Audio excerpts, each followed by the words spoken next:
Hello class, today we're going to be talking about what's called the side splitter theorem. So the side splitter theorem says if you have a triangle with a parallel line drawn through it to one of its sides, the sides that are cut by that parallel line are going to be proportional. So in this case it says that this side's parts 4 and 8 are going to be proportional to this side's 5 over x. And you do have to be consistent. The top pair have to go in the top, and the bottom pair have to go in the bottom, or vice versa, but you have to be consistent. And which means we should be able to easily figure out that x has to be 10 because both of these fractions would have to be a half. Now, writing proportions is usually something to only do with similar triangles. So if we were to separate this triangle out into this one, here, we'll see that these triangles are similar because this angle is reflexive, it's in both of them. This angle is congruent to this angle here, so angle A is congruent to angle BDE by corresponding angles. Because these two lines are parallel and this line is a transversal, these angles here are corresponding, meaning that they are congruent.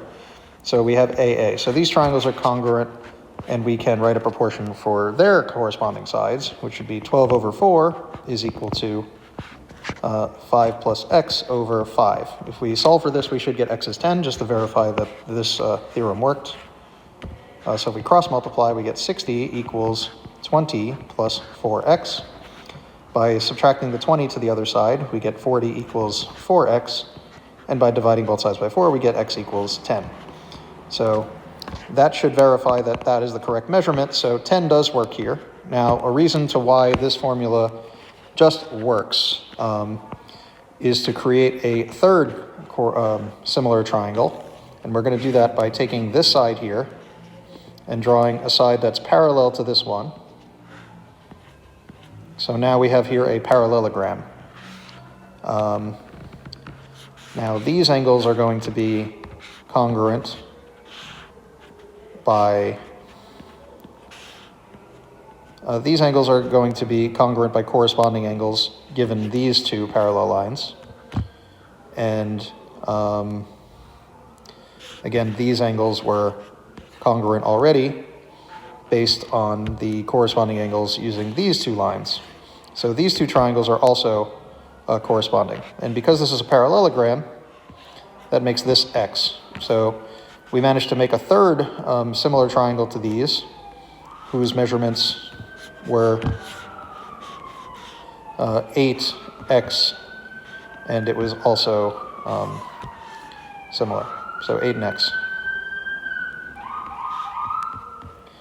So we can simply write that proportion by using these two triangles. So that's where the side splitter theorem comes from. It comes from creating this third triangle by making a parallelogram.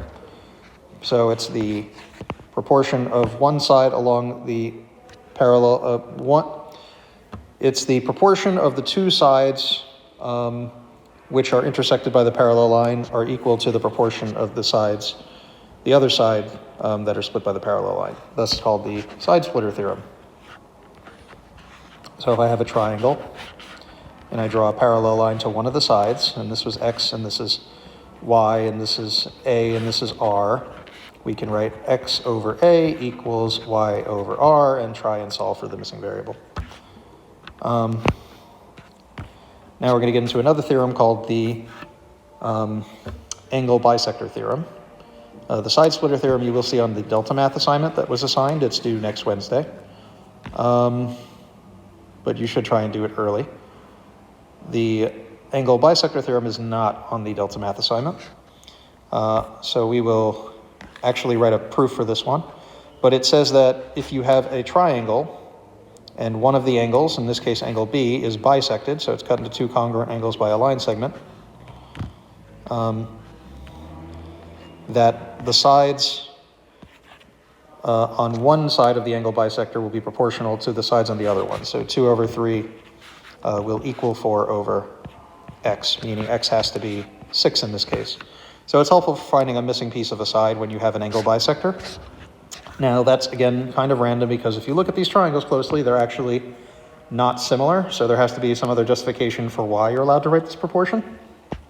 It does use similar triangles. We're going to write a proof here. to explain it. So pretty much if you're given that BD bisects angle D, you will get this proportion, which again is not from these similar triangles. So let's just run through the proof really quickly. We can draw a line at point C that's parallel to BA. If you do that, that is by construction. So we are allowed to just draw it and make it parallel. Next, we're going to extend BD this way so that it intersects CE at a point, and we're going to call that point F. Again, we're just allowed to construct that. If we do that, angle ABD, which is this angle over here, will be congruent to CFD because these lines are parallel, making them alternate interior angles. So those angles are now congruent by alternate interior angles. So all of these angles here are congruent by the transitive property. So all three of those angles are congruent. Now, if all three of those angles are congruent, then CF will be congruent to BC, because these two angles are congruent. That's the converse base angle theorem. So by the converse base angle theorem, this side and this side are congruent. So next, we can say that these angles are congruent by vertical angles. So now these two triangles are similar by AA. And if those two triangles are similar, we can write a proportion of the sides that they're using. So we're going to use this side here, AB and AD, because those are the two sides from the original triangle we tried to use, are going to be written as a proportion, are going to be congruent, going to be be proportional to these sides in its similar triangle, which is where this comes from. Because the two triangles were similar, we were able to say that those are proportional because the corresponding sides of similar triangles are proportional. But that's not the thing we're trying to show. We're not trying to show that AB over AD is equal to CF over CD. We're not trying to show that those particular sides are proportional. We specifically wanted to use BC, this side. But these sides are congruent because they're in an isosceles triangle by the converse base angle theorem, meaning we could literally just replace this with BC. So for this reason, this proportion works. So this proportion works. So this side x over this side y will equal this side w over this side z because of these two similar triangles.